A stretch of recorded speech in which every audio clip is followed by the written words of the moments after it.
26th of January 2001 with a magnitude of 7.6 on the Richter scale. The world witnessed a colossal catastrophe in the form of the Gujrat earthquake. Within minutes of the disaster, 20,000 people were killed, 167,000 people were left injured, and a staggering 400,000 homes were destroyed. 26th of December 2004, the world is once again left traumatized by an earthquake. This time, the magnitude is 9.1. This time, the earthquake is so severe that it shook the entire planet 1 centimeter from its axis.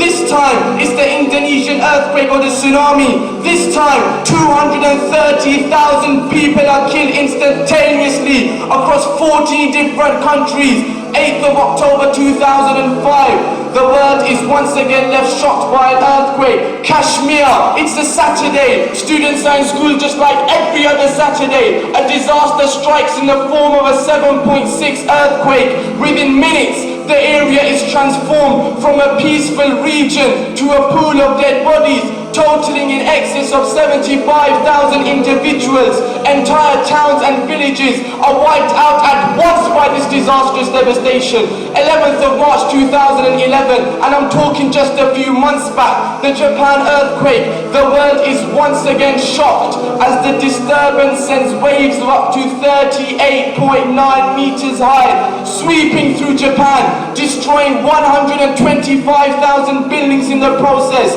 The earthquake rates 9.1 on the Richter scale. The death toll is 15,093. But do not get me wrong, my brothers. My intention, my purpose, my objective of standing before you today is not to inform you of some figures and some facts. It's not to portray some numbers or some stats. Rather, is to make each and every one of us understand. Is to make each and every one of us comprehend. Is to make each and every one of us realize the similarities between these incidents, the similarities between these disasters, the similarities between these catastrophes. What's the common factor? What's the common feature? What can we deduce from these heart-rending, tear-jerking, agonizing events? Let's answer this question with another question. Did the 630,000 individuals killed by these chaotic catastrophes have any idea that their time is up? Did they wake up in the morning knowing it's the last day of their lives? Did they go to school or work aware of what their day would bring to them? The simple answer is no, because death is a phenomenon that is unexpected and unpredictable. Every next moment could be our last. One can be sleeping, eating, walking, talking, studying, exercising, dressing, shopping, popping, playing, relaxing, chillaxing, working, or enjoying his life, and before he knows it, his time is up. Take the example of Nicholas Ferrer, the footballer. He comes on as a sub for Benfica. He makes the assist for the only goal of the game. The world is watching. It's a football match being broadcast on live television. He's only 24 years of age. The match is near its finish. He makes a tackle and receives a booking. As the yellow card is shown to him, he ruefully smiles at the ref and then turns around to get back to the action. All of a sudden, he bends forward and then falls flat on his back. He dies on the football pitch. The other players look at him in visible distress. They begin to cry, but the crying doesn't help because death is unexpected. And when it comes to death, nothing can prevent it. No force or power of any type can delay death, let alone prevent death. No physical, medical, chemical, financial, technological or biological force can delay death for as little as a second.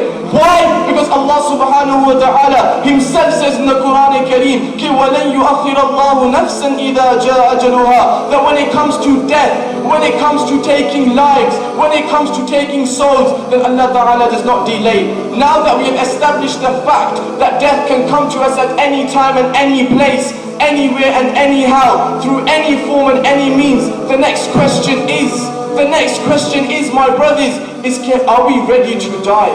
Are we living a life in which we are investing for our hereafter? Or are we living every moment in hope of increasing our stake in this deceitful world? In essence, are we living for this world, or are we living for the hereafter?